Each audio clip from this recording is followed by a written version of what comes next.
I'd seen your face. Normally, we record Mondays. I had a crazy work schedule this week. So, for the Friday edition of the Bleav It Steelers show before week 1, Steelers 49ers, we are live this morning on a Friday. How are you this morning, my man? I'm good. Ain't nothing wrong with live. You know, when you got the producer in your ear saying count down to 5, 4, 3, 2, millions of people watching, because there will be millions of people watching us. But yeah, I'm good. I'm glad to see you. I know you got your 6-mile run in. Cut that in half. I got a 3-mile run in, so at least we're on the same page. Hey, I'm trying to get ready for this marathon in November, Ike, and you're an absolute inspiration with a lot of your Instagram posts. I always see you sweating, giving your Taylor talks on your IG. Yeah, that's when honestly, that's when I have a lot of clarity, to be honest with you, Mark. Once my Taylor talks come right after I run for some reason. I don't know what it is, but as soon as I get done running and my body cool down, that's when a lot of things just pop up in my head and I just get the freestyling. Yeah, it comes from the soul, Ike. We have a lot to get to on today's show. Lions knocking off the Chiefs on Thursday night. Also, Joe Burrow getting a massive contract extension. But we're going to start with our beloved Pittsburgh Steelers home opener, Acrisure Stadium. First time the Steelers have opened the season at home since 2014. Ike, that was the final year of your playing career. That was the infamous AB game where he kicked a punter in the face. So I am fired up. This is a litmus test game for the Steelers in week 1, playing the team that was in the NFC Championship a season ago. Two organizations with the same mindset so far when it comes down to defense. When you think about the San Francisco 49ers, what you think about? You think about guys being very aggressive, setting the tone, having tone setters, and Fred Warner and company. When you look at the Pittsburgh Steelers, what you think about? You think about Cam Hayward, Minka Fitzpatrick, and TJ Watt setting the tone as well. I mean, if you look at all 3 levels, from Joey Bosa to Fred to Nick Bosa, Ike. Nick Bosa, but I got you. From Nick Bosa to Fred Warner to what's my guy in the backfield, the safety who made All-Pro from San Fran. And he looks like, hang on, I got it in my show notes. He looks like Troy. He's got the long hair like Troy. So he's on the injury report too. I got it here in my notes. Give me just a sec. So Troy has been training them, but at the same time, man, they got ballers on all 3 levels on both sides when it comes down to the defense. On the offensive side, you can kind of say it's the same thing with the quarterback position. This is going to Purdy's first really start for the start of the season in his second year. Kenny Pickett is going into his second year. So you can call that a wash. That's a swap for a swap, right? You want to get down to tight ends. As far as like depth, Pittsburgh has more depth at tight ends. But when you want to talk about somebody who does have a tight end, you talk about Kerry Kittles. And we got Pat Fairmouth as well. So George Kittle's like, I love how you're getting the names confused of brothers of previous players. No, it's okay. It's okay. This is why I'm here. Listen. So Kerry Kittles is a basketball player from New Orleans. He went to Villanova, a guy I played with. That's why it was so easy for me to say Kerry Kittles. So my apologies on that. Hey, I'm saving you from people in the comments, Ike, but in all seriousness too. Yeah, go ahead. I'm sorry. It's all good. What it really boils down to is the offensive line. Mm-hmm. It's going to be which offensive line play the best that game. Quarterback position, second year Purdy, second year Kenny Pickett.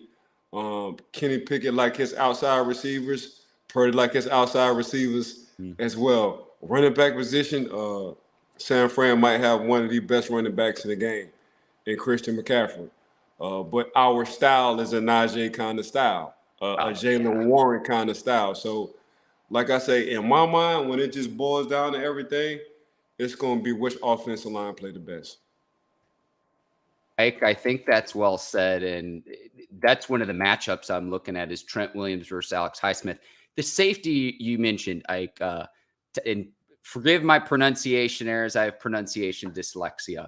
Talanoa Hufanga, and he's on the injury report as well. Like he's listed as questionable for this game, but we know he can make plays all over the field. I know he'd trains with Troy Polamalu. He's got the same hairstyle flying around the field as Troy Polamalu. The 49ers have dogs, Ike, at every single level of their team. We could list off their whole roster. I really don't need to, but if it's McCaffrey, if it's Debo, if it's Kittle, if it's Warner, if it's like they have playmakers, dynamic playmakers. And I look at it from this standpoint as well, Ike. You had their former defensive coordinator, D'Amico Ryans, who's now a head coach now. Robert Saleh, who is the former defense coordinator, is also now a head coach now. This is a team that consistently flies to the football. And so, again, that's why I said right off the jump, this is a litmus test game for the Steelers in week 1. This is exactly what training camp has been built for the Pittsburgh Steelers. I was able to be in training camp for a couple of weeks. If you look at the offseason transactions with Omar and Coach T and company has been doing, we talked about the offensive line last year. We ain't talking about the offensive line this year. You talking about setting the tone for that Pittsburgh Steelers training camp, being aggressive. That's exactly what Coach T did. You talk about the inside linebacker positions and being aggressive and guys coming downhill. And all season, guess what Omar and Coach T did? Then we got some guys that all they know is green light, no brakes on my car. We coming downhill. You want to talk about acquiring a veteran cornerback? Here we go with Pat Peterson. So you want to talk about getting a cornerback? Joey Porter Jr. in the draft. So we can just go down the line. We can just go down the line of guys with personalities that fit on what it is to be a Steeler. And TJ Watts, and you get a young Herbig, his brother. We saw what he did in the preseason. And the man just specifically felt like he was born to be a Pittsburgh Steeler and bleed black and gold. You want to talk about adding depth and some attitude and some grown man to the offense? Get a Darnell and see what happens. So we go out and get Darnell from Georgia. So and you want to talk about another professional guy? We get AR-15, Allen Robinson, who know a pro's pro, 6 and some change, 220 and some change. So Pittsburgh, in my mind, they all in, and they meaning we all in. But this the kind of game right here. When I look at San Francisco, I look at the Baltimore Ravens of the West. When it comes down to being aggressive and have that bully mentality, because when you play San Fran, if anybody plays San Fran, who's in the AFC, that NFC, they already know, man, it's gonna be bully ball. Ain't nothing finesse gonna be about this game right here. Ain't gonna be no high flying. There's gonna be a lot of running over, and it's gonna start with Trent at the offensive line, Debo at that wide receiver position, and Fred and company sitting on that defense. So, but I'm just guessing we match up personality-wise pretty much at every position. I think the closest thing that people might want to talk about is that offensive line, and I think that's going to be the determining factor because they got a good defense line, and we got a good defensive line. Ike, we will continue this conversation, and we're going to get to a few viewer comments as well. But before we do, got to give a shout out to betonline.ag, today's presenting sponsor of the Bleav in Steelers show. If you have a hunch on this Steelers 49ers game, betonline.ag is the place to go if you want to place a wager on the game. 365, 24/7, wherever you at, whatever sport you want to bet on, make sure you go to betonline.ag. And you can see the promo code on your screen right now. That's BLEAV to receive your 50% welcome bonus on your first deposit. Bet online, where the game starts. Ike, this is where I'm going to bring in a few comments. You mentioned Patrick Peterson earlier. A lot of people checking in. I want to bring in David's comment. He says, does Patrick Peterson really know the 49ers tells? And if he does, why tell them? Patrick Peterson going on his podcast with Bryant McFadden, your former teammate, All Things Covered, saying that he knows what Brock Purdy's tells are, predicting and calling his shot for an interception on Sunday. Ike Taylor is someone who played 12 years in the NFL. What say you? Personally, I wouldn't have said it. I just would have kept it in-house. I wouldn't have said it to the public. That's what I would have done if I would have known.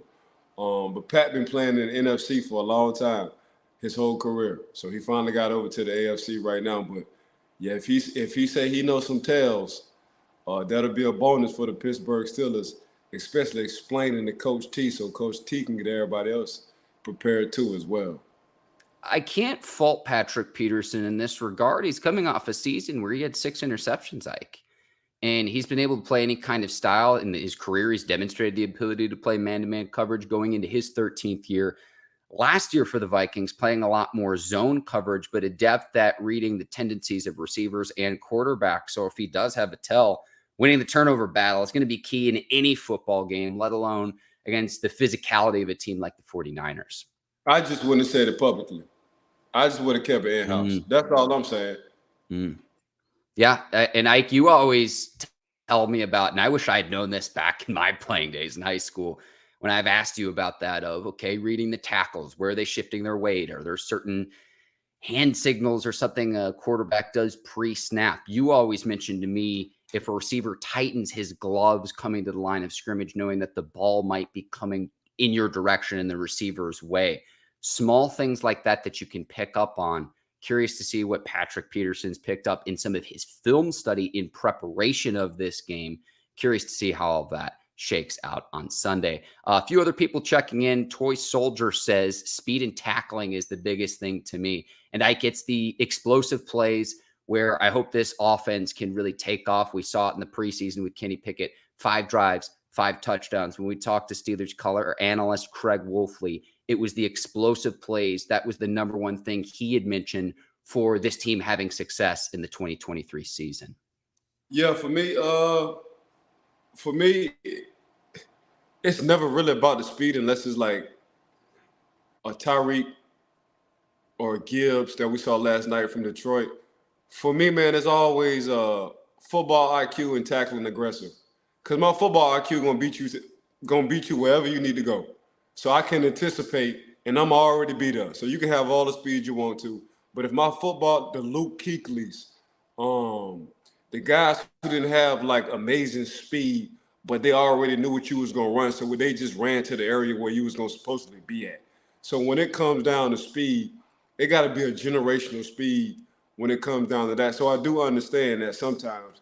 But man, give me guys with high IQs, high football IQs, who gonna anticipate your every move, who understand what the offensive coordinator or what the defensive coordinator wants to do, and I'm gonna go out and beat you to the punch.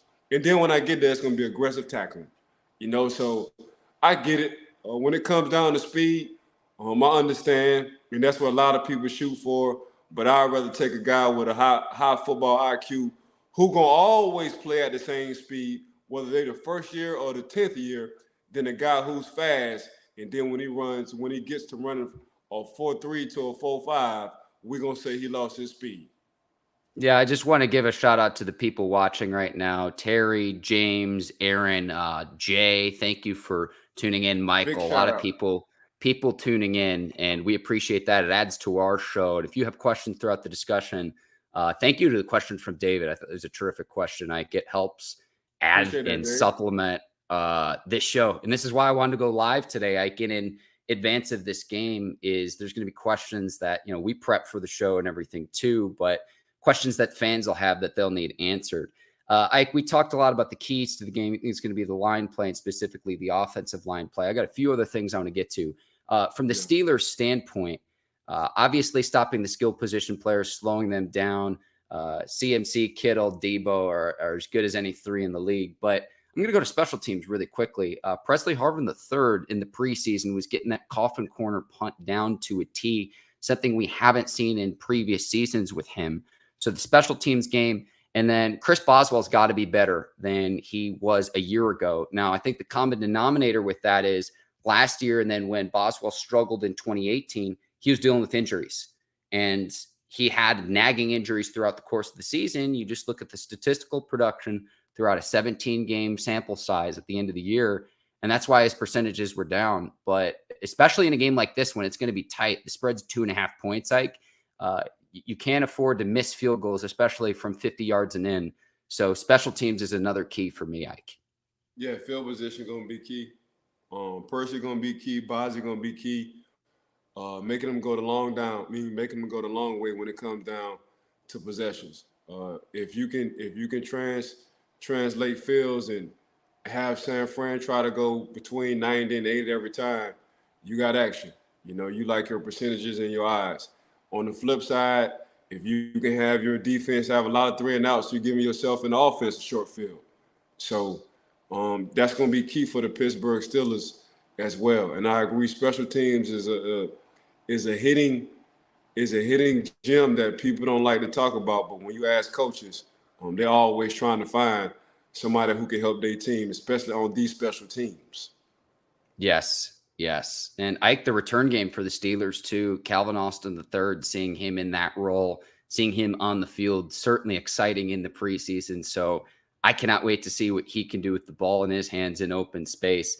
And then you could say this about any football game, and they're cliches. I'm well aware of this. Winning the turnover battle, winning time of possession. So Ike, that kind of goes hand in hand and pairs well with, hey, which offensive line plays better in this game? I think time of possession is a big part of that, keeping whichever defense it is on the field for longer periods, especially early on in the season. I know this game's in Pittsburgh when it's going to be warmer out than it is, say, compared to a game in October, November, or December. Yeah, we saw last night with the first game between Detroit and the Kansas City Chiefs. Detroit in the first quarter damn near had the ball for 8 minutes and 35 seconds. So that's a long time when it comes down to it. Where you can keep your defense off the field, and when the offense can get in the rhythm, it says a lot. Because by the time that fourth quarter, man, guys are tired on the opposing team defense. So yeah, that TOP will be crucial. But along with that TOP, it's going to be also, after I'm looking at the offensive line between the two, which quarterback going to get in the best rhythm? Ike, you're stealing my thunder a little bit of this because I have this written in bold in my notes, and that's creating chaos for Brock Purdy. It's going to be his first game back from that UCL injury. We know what he was doing when he came in. I wrote the 49ers off for dead when they had all of their injuries to Trey Lance, to Jimmy Garoppolo a year ago. Purdy came in, won the locker room, and to me, it's no surprise he won the starting job, even considering where he was drafted, where he was, because when he's been given his opportunities, if he's like a B minus for this year for the 49ers, you're talking about not just getting back to the NFC Championship game, potentially you're talking about a Super Bowl for the 49ers. That's how highly I am regarding this San Francisco team coming into Sunday. There's no doubt in my mind that Purdy didn't hurt his elbow, his UCL, they would have been in the Super Bowl. They was just on the run. He definitely was on the rhythm. And along with that rhythm was his head coach, his OC, and Kyle Shanahan. So both of them was on the same page. They just acquired Christian McCaffrey early on in the year, so they was getting on the rhythm with him as well. We already know what their defense is going to do. Their defense is going to play smash mouth, lights out kind of football, along with now having the offense and Deebo Samuels and Trent and company. So ain't no doubt in my mind, I thought last year, if he didn't get hurt, them boys was going to be in the Super Bowl. But obviously he got hurt, and that showed how valuable he was to the team. Ike, I'll get to my score prediction now that I think we've been through just about everything in advance of this game. And I hope our fans aren't too upset with me. I have the 49ers winning in Pittsburgh 27-24. I think it's going to be a close one. I could see this game going either way. And I've said this, I hope that we're not too high on what the Steelers did during the preseason because it is preseason. If that translates over, I don't think Pittsburgh could have looked any better. The Steelers couldn't have looked any better than they did during the preseason. And maybe I'm factoring in too much of what happened last year with the 49ers, but I think it's going to be a tight one. And I'll say this too, in the early window, this to me is the premier matchup on Sunday. Hey, I'm going to make my bet for the game, but I'm going to bet in my head. That's exactly what I'm going to do. Now that I'm in the front office, I'm going to keep it clear. But make sure y'all go to betonline.ag to put a wager on this 49ers and the Steelers game or anything dealing with sports, 365, 24/7. Ike, well said. And Nick Bosa, the 49ers edge rusher, is going to give any opposing left tackle problems. Dan Moore Jr. is going to get the start. Not a surprise to me over Broderick Jones because you've got Bosa week 1, Myles Garrett week 2-0. Let me introduce you to Max Crosby against the Raiders in week 3. So whenever they bring Broderick Jones along, you can then potentially bump Dan Moore over to the right side. And getting this record contract, Ike, I'm looking at this and it's like, wait a second. Thankfully, the Steelers re-upped with Alex Highsmith, got a team-friendly deal that's going to work out very well for both sides. But then TJ Watt's going to be up again in a few years, these contracts. And we'll talk a little bit about Joe Burrow following this hike. The big deals on the eve of the season, too. We saw last night Chris Jones sitting out for the Chiefs, but a lot of money for a lot of players that are very deserving of these contracts, Ike. But we're setting the market a lot of these position groups and how it pertains to the Steelers. I think they're very fortunate to get Alex Highsmith for the contract that they did.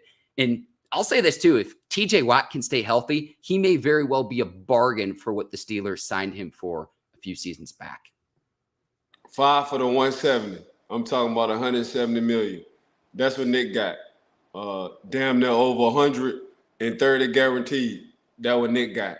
But he deserved every penny. When you want to, every penny. When you want to talk about a guy who take over the game consistently throughout the whole season, it's going to be a Bosa. His first name probably going to be Nick. So we talk about everybody, Fred Warner and company. We talk about Christian McCaffrey, Deebo Samuels.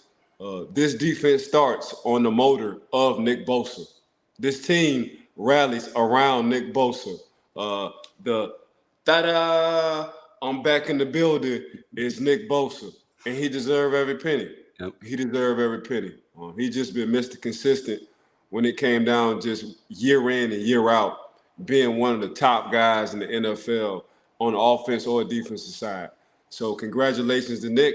That 5 for 170, I can only imagine when my nephews and my son get up, it's going to be 5 for 250. So as long as the price keep going up, man, I'm happy as hell. But Nick deserved every penny, man. Yeah. It ends a 44-day contract holdout and record-setting deal, 18.5 sacks last year for Bosa, the reigning defensive player of the year. So he was last year's, the year before you got TJ Watt. They always talk about the quarterback matchups. I'm looking forward to the edge rushing matchups in this one, Ike. Yes, the value of the defense, and we didn't have the conversation at the Cigar Lounge on which position is one of the most important positions. That defensive end outside linebacker position versus them tackles are the game changers of damn near every snap. Because it ain't nothing but a sack and a caused fumble. It's a game changer. It ain't nothing but one-on-one. It's a game changer. So that's why they're always trying to find freakish TJ Watts, your freaks like the Knicks and the Joey Bosas, your Myles Garrett. You're always trying to find somebody who's 6'5", 6'6", 280 pounds, that's mobile and can abuse an offensive tackle when needed to. That's why the last couple of times these defensive MVP player of the years has been defensive linemen / outside linebackers. It's a reason. And the reason is, man, they game changers. So every time a coach from an offensive side, they look at a defense and they see a Nick or a Joey or they see a TJ or they see a Myles, they're like, man, we got hell coming on this week. They see a Vaughn. It's every year. And that's one of the key positions. So when you get to drafting, you drafting guys and you trying to mimic them kind of guys because they former defensive player of the years. That's one of the most crucial positions we don't really talk about. But in the scouting world, that's one of the most and one of the first positions we talk about. Who can we find to cause havoc, get to this quarterback, and get his offensive line some help? Yeah, Ike, for any Steelers fans that are unfamiliar with watching the 49ers, Bosa is to the 49ers defense what TJ Watt is to the Steelers. Oh, 100%. Nick. I seen Nick and his brother in person. Them dudes like Amazons for real. They look totally different. They're bigger. They're the football version of a build like LeBron James. That's exactly how they built. And that's exactly how they move. When you see them in person, when you see that 6'6", that 6'5", that 280, them calves looking like they cavemen from the 1800s, and you seeing them, you like, man, these dudes here just built a little bit different, and they just so happen to be brothers. Man, these dudes here, I'm telling you, the Hutchinsons, we watched it last night. The Hutchinsons from Michigan, like, Okay. man, when you different, that's in the front office world. They're my number one topics. In the fans world, it could be the quarterback, receiver, or corners. But in the front office world, give me somebody who's gonna give the offensive line and the offense coordinator hell. I need sacks, I need fumbles, I need pressures, and sometimes if you a TJ Watt or you a Hutchinson, I need interceptions. So it's like, dang, if you listen to the story on Hutchinson, he never had an interception until he got to the league. He down there led the league as a rookie in interceptions, and he played defensive end. So that's just letting you know the importance on these outside linebackers in the 3-4 or these defensive ends in the 4-3. I don't know how this would ever happen. For the longest time, I wanted to see TJ Watt play with his brother JJ Watt and say, let's race to the quarterback. I don't know how a team would be able to afford to do this because both Bosa brothers are prolific edge rushers. But seeing the Bosa brothers lined up opposite ends, pin their ears back and say, hey, I'll race you to the quarterback, Ike. From the fans' perspective, that's what I can hope and dream for. Yeah, I mean, if you got two, I mean, Nick and Joey, it'd be different seeing them play on the same team. But we got so many sets. We got so many sets of brothers on the Pittsburgh Steelers. Like, they ain't even tripping. Great problem to have. Yeah. Great problem. Then you heard Coach T, man, in preseason, man. Who got a brother coming up? You know? So I think they was in Atlanta, and Coach T was mic'd up, and somebody made a play, and Coach T was like, anybody else got a brother coming up? It was Herbig. When Herbig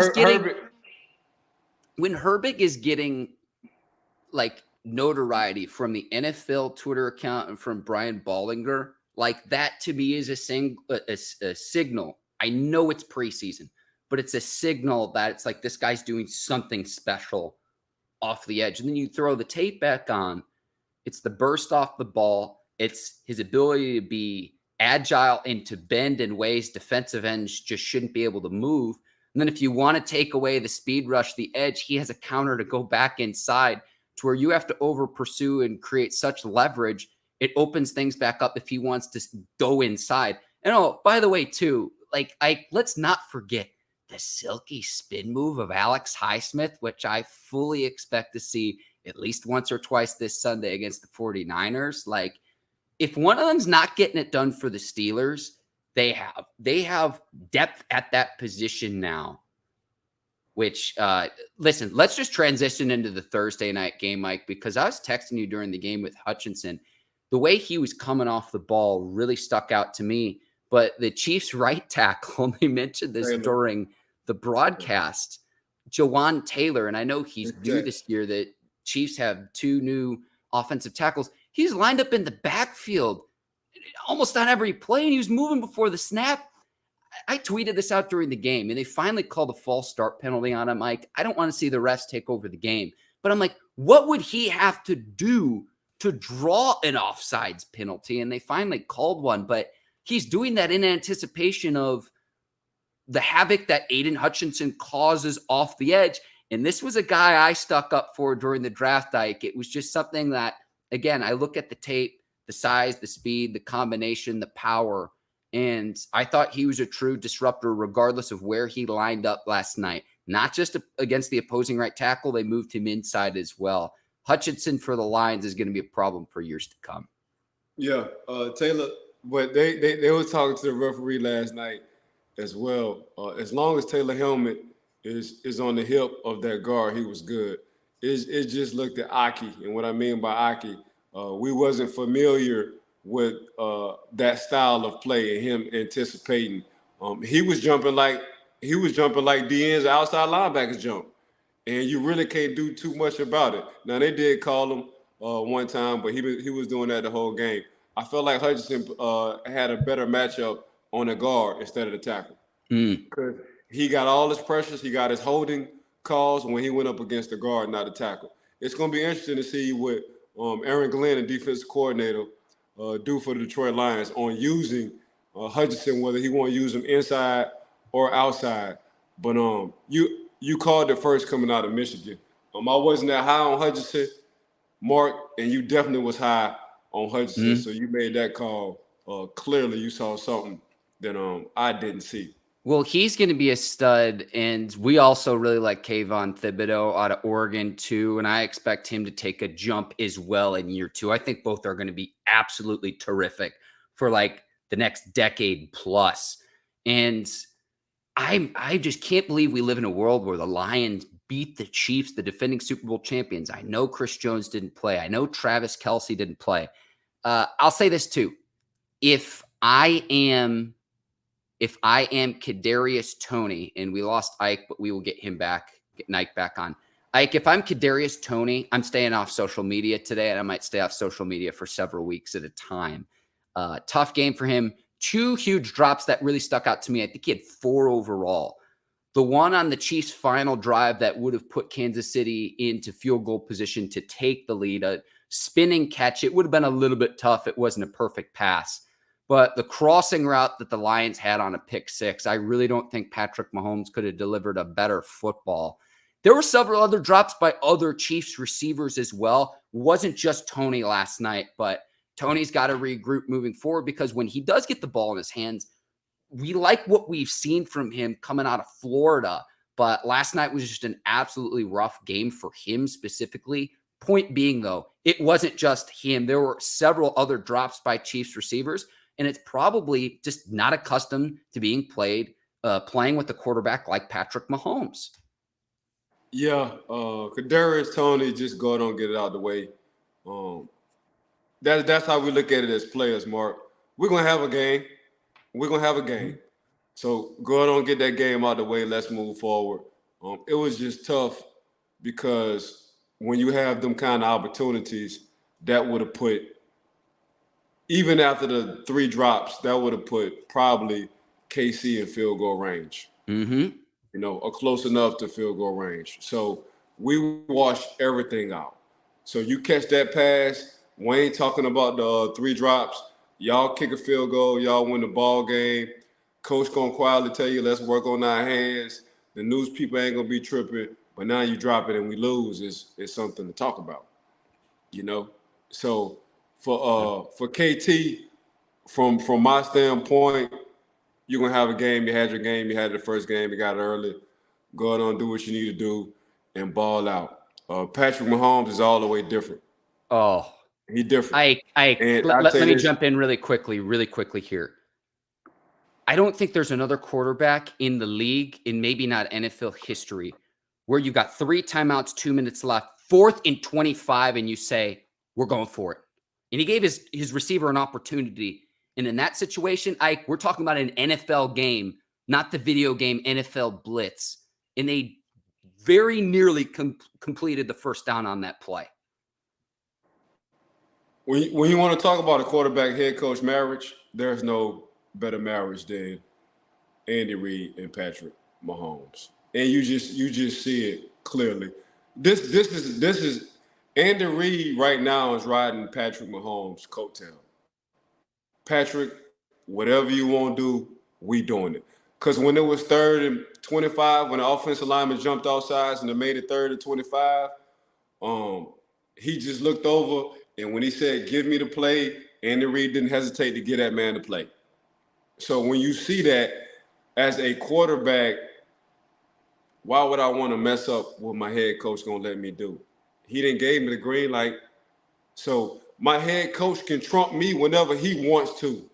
The fact that my head coach, I called over there and said, give me the play, and he gave me the play, I got to make a play. But that marriage between Andy Reid and Patrick Mahomes, to be honest with you, it really don't matter who on the field. Because if you give Patrick Mahomes a T. Higgins, a Boyd, and a Jamar Chase, ain't no telling, they probably go for 2,000, 1,500 1,500 between the three receivers plus with Andy Reid. Yeah. That's how special Patrick Mahomes is. He always puts people in position to make plays, and he just played quarterback. So don't forget, a lot of them it was 3rd and 10s, 3rd and 15s, and what he did, he snuck up on that thing and he ran. By the end of the day, he done had like four attempts for damn near 60 yards, Patrick Mahomes, quietly. So that's why I love Patrick Mark, because he do a lot with less. A lot with less. Well, he when does a quarterback a lot with gets less. a massive contract, they're able to mask the deficiencies of the team, and not having Travis Kelce, a big deal when the Chiefs got rid of They still Tyreek had Hill a a year ago. chance. They still plenty of chances. Plenty of chances. Without Kelce, I didn't see what they did with Cheetah, bro. I seen Travis with Alex Smith. Had a real good career, and I seen Travis with Patrick Mahomes. Now we're doing commercials. It's a big difference, bro. It's a big difference. Yeah. P. Holmes different, bro. The man, they had plenty. Yeah. Patrick put him in positions damn near every possession, bro. It's Mahomes, it's Burrow, and everyone else. That's where I'm at with the league right now. Man, right now it's Mahomes. I think now, Mahomes is like on another level. But I think it's Mahomes. Burrow's just under like. Yeah, you know how I feel about Joe. Speaking of Joe, 5 for 275. Tell the bank if they need a loan, I give them some money, but I got to get my interest off of it. That's all Joe saying. 5 for 275. What it was, 201? Is it 201 guaranteed? Something like that. I'd have to look. I always look at you always see the headline and then whatever the guarantee is. I know it's 55 million is the average annual. I thought it was going to be closer to 60. I mean, he almost got there, but a record-breaking deal. And he's someone, look, from the Steelers' standpoint, we're going to have to stop for the next decade. I mean, that's just the reality of the situation. What I'm curious about is to see what this means for the future of T. 219. Higgins. I'm sorry. 219 guaranteed. Yeah. What this means for the future of T. Higgins, who's entering the final year of his rookie deal. That's kind of the next shoe to drop, if you will, what I'm seeing, how this plays out. Because, this, you have playoff success, you have just on-field success. You can't pay everybody. So I don't know. They might find a way. Really, it's with T. Or either they find a way.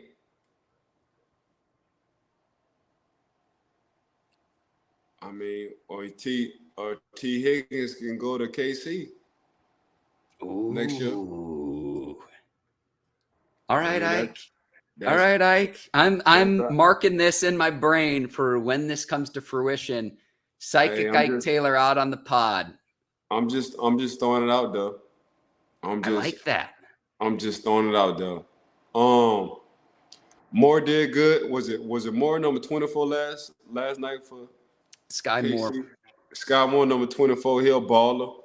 Great. Really stepped his game up. 84 to tight end. But really, do they really have a true number one receiver? If you think about it. And right now, nobody at that wide receiver position is locked in when it comes down to money. I can see T Higgins over there. Ike, I like where you're at. If you don't sign back with the sure. And I would want to go to the right situation where I'm playing with a quarterback who can get me the football and I can have that on field. 100%. I'm looking at it not just for the contract that I'm going to sign now that is life-changing money beyond my rookie deal, but I'm looking at, can the team that I'm going to in the situation that I'm signing with set me up for the contract after that to try to get 2 big, lucrative, top dollar contracts as a player? That's kind of how I look at it. I want to win. Like when Yep. I want to win that wide receiver position, Mark. I need a quarterback. Like the money when you lose money, the money don't even feel right, bro. It don't even. Yeah, I got the money, but dang, it's hard to go to work. Mm. So when you're winning, you'll rather take less, win, have opportunity if you with Patrick Mahomes to hit a Super Bowl, get more money in the offseason because people want to be around champions and just get set up for the rest of your life. That's all Travis Kelce doing. Travis like, man, I don't even take a lot of money. Man, I'm gonna do these Jay Leno shows. I'm gonna do these Saturday SNL. Night Live, SNL shows. Like, I ain't tripping. Me and my brother got a podcast that's been going viral for the latest. Y'all see me on all these commercials. Like, I'm gonna get the 15 back. So really, I'm making 30 a year. I'm making it between 12 and 15 playing football and 10 to 15 when it comes down to off the field. So he gets it, but when you win Super Bowls, everybody want to be a part of. They want to know how y'all was doing it. They want to know the stories. They want to know the adversity. They want to know what makes you so successful. So Travis doing it right. Travis Kelce doing it so right. Ike, final segment of the show, and this is going to be a new segment for us. I'm going to call this, with your blessing, Future Yinzers. So, Ike, you and I watch a lot of college football, and it's going to be one player, one team that sticks out from week to week. Let me go to the Colorado Buffaloes and Deion Sanders squad from week 1. And Ike, I know you're a proud uncle. Your nephew, Bishop Thomas, absolutely Bishop. mollywopped. Send him to Yansville, baby. Send BT to Yansville. And Yansville is Pittsburgh. Come on, get your ass up to the 412, Bishop. Because that's the kind of football we like right there. That's the kind of football I'm talking about. But the man plays defensive line. So yeah, they had him at fullback on a goal line stand, and it was incredible. Like the physicality of opening up the hole for the running back to score a touchdown during Saturday's Colorado TCU game. My name ain't Moses, but let me open up the Red Sea for this running back who's sitting behind me so he can just walk into the end zone. That's all Bishop did. I love it. That's all Bishop did. Oh man, I don't even know which player to go to. Several players deserve shout out. Shedeur Sanders. We had Dion on the show 2-3 years back when Shedeur was getting recruited to play in college. 510 passing yards, 4 receivers go for more than 100 yards. Travis Hunter, dog, maybe even a wolf. He might eat the dogs, Ike. 129 snaps, 119 receiving yards. Had a touchdown called back on defense. He had 2 interceptions, 3 tackles, a pass breakup. Dylan Edwards, too, at 5'8", the running back with 2 huge screen pass touchdowns. He had 4 touchdowns overall, including the game winner, a do-or-die 4th down play. He reminds me of Darren Sproles or Deuce Vaughn, who's now with the Dallas Cowboys. Smaller running backs, Ike, with guys that just point-blank period make plays with the ball in their hands. And, let's also not forget that Deion's other son, Shiloh, led the team with 10 tackles. I've never seen anything like this. They were 23.5-point underdogs on the road going up against the team that played in the national championship game a year ago. Colorado was 1-11 last year, and they go out and beat a team that has achieved high levels of success.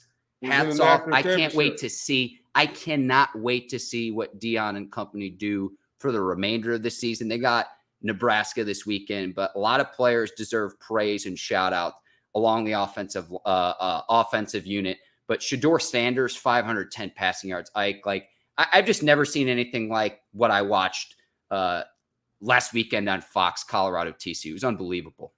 I had a lot of question marks about Shedeur coming from an HBCU, especially at that quarterback position. And he checked every box. Can you dissect the defense at a Power 5 school? Check. Can you be calm, cool, collective in a pocket? Check. Can you make the right reads damn near every time? Check. Can you not turn the ball over? Check, and check. That's exactly what that young man did. You want to talk about commanding the offense. Big shout out to Sean Lewis, to the offensive coordinator. He was 2 steps ahead of that defense all day, every day. 2 steps ahead. When you want to talk about I mean, Travis, you're right. He's not a dog. He's a wolf. He eat dogs for breakfast. That's exactly what Travis Hunter do. You want to talk about, I mean, if your last name Sanders, we talking about your chain. By the end of the day, whether you play defense or offense, that's exactly what we're doing. But moving forward, Coach Prime, if he keeps this up, he will be turning down a lot of people in that transfer portal because a lot of kids gonna want to play for Coach Prime. Let me Coach take Prime, this a step further. He'll be turning down a lot of other schools and potential NFL jobs. I don't mean to interrupt you. he already said it. He do not want to go to the NFL. He told me this plenty. He do not want to step foot in the NFL. He loves trying to groom young boys into men. He feel like that's his passion. He's going to stay away from the NFL.